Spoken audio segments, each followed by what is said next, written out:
اللہ ہم سب کو اپنی پناہ میں رکھے، اللہ ہم سب پہ رحم فرمائے۔ میرے عزیز بھائیوں، اللہ نے دعا کی قبولیت کے لیے کچھ خاص وقت رکھے ہیں۔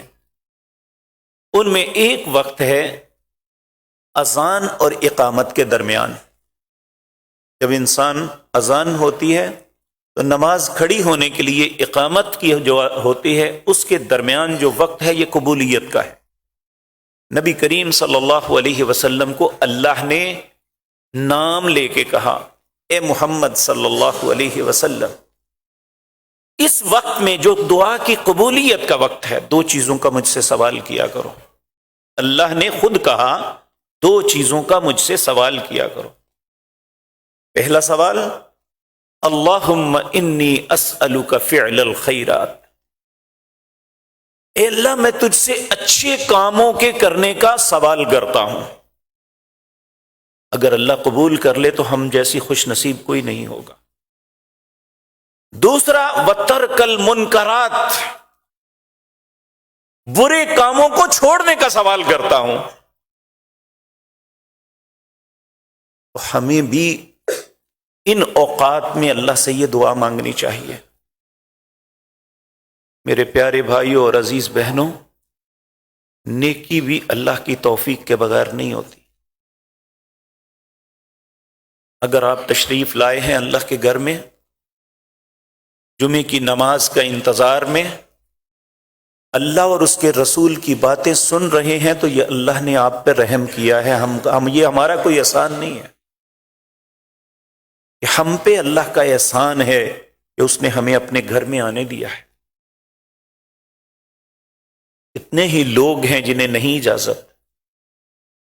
نبی کریم صلی اللہ علیہ وسلم، آپ جب صبح اٹھتے، سب سے تو پہلے تو اپنی زندگی کے لیے اللہ کی تعریف کرتے، الحمدللہ الذی احیانا بعدما اماتنا والیہ النشور۔ تمام تعریفیں اس اللہ کے لیے ہیں جس نے اس موت، نیند بھی موت کی ایک بہن ہے، جس نے اس موت کے بعد مجھے زندگی بخشی۔ وَإِلَيْهِ النُّشُورُ، ایک دن ایسا آئے گا مجھے پھر لوٹ کے اسی کے پاس جانا ہے۔ پھر دوسری بات یہ کہتے ہیں، پھر اللہ کی تعریف اس بات پہ کرتے ہیں، الحمدللہ الذی عافانی فی جسدی ورد علی روحی وَأَذِنَ لِي بِذِكْرِي۔ تمام تعریفیں اس اللہ کے لیے ہیں۔ عافانی فی جسدی، جس نے میرے اس جسم کو عافیت سے نوازا، ورد علی روحی، اور میری روح کو واپس پلٹا دیا۔ جب انسان سوتا ہے تو اس کی روح انسان اور اللہ کے درمیان معطل ہوتی ہے۔ جب انسان جاگتا ہے تو اس کی روح واپس پلٹتی۔ کہا ورد علی روحی، میری روح کو واپس پلٹایا۔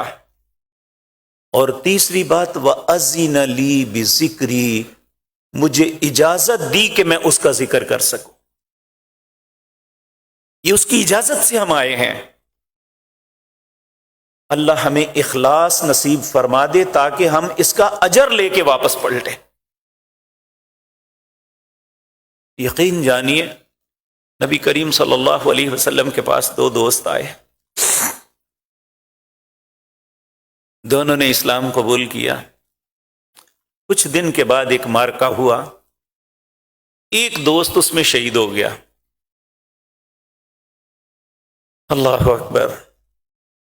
دوسرا زندہ رہا، 1 سال تک زندہ رہا، نمازیں پڑھتا رہا، روزہ آئے، رمضان آئے روزہ رکھا، جو اللہ نے توفیق دی ذکر کرتا رہا۔ 1 سال کے بعد دوسرا دوست بھی فوت ہو جاتا ہے۔ لوگ جو شہید ہوا ہے اس کی تعریفیں کرنے لگے۔ نبی کریم نے فرمایا، نہیں، یہ شخص اس سے بہتر اللہ کے ہاں مقام پہ چلا گیا۔ لوگوں کو بڑا تعجب ہوا کہ اس نے تو اپنی جان دے دی، اور آپ فرما رہی ہیں یہ تبھی موت مرا ہے، یہ اس سے زیادہ مرتبے پہ چلا گیا۔ کہنے لگے یا رسول اللہ یہ کیسے؟ آپ نے فرمایا اس نے 1 سال تک نمازیں نہیں پڑھی، اس نے روزے نہیں رکھے، اس نے اللہ کا ذکر نہیں کیا۔ یہ چیزیں وہ ہیں جو انسان کو اللہ کے ہاں بلند کر دیتی ہیں۔ آج کے دن جو آخری دن ہے اس سال کا، ہم یہ سوچیں کہ ہم نے کتنا اللہ کا ذکر کیا یا کتنی کوتاہی کی۔ اس لیے اس کے ختم ہونے سے پہلے پہلے ہم اللہ سے توبہ کریں کہ مالک جو خطائیں ہوئی ہیں اسے معاف کر دے۔ یہ ناچنے کے لیے رات نہیں، واللہ غور و فکر کرنے کی رات ہے۔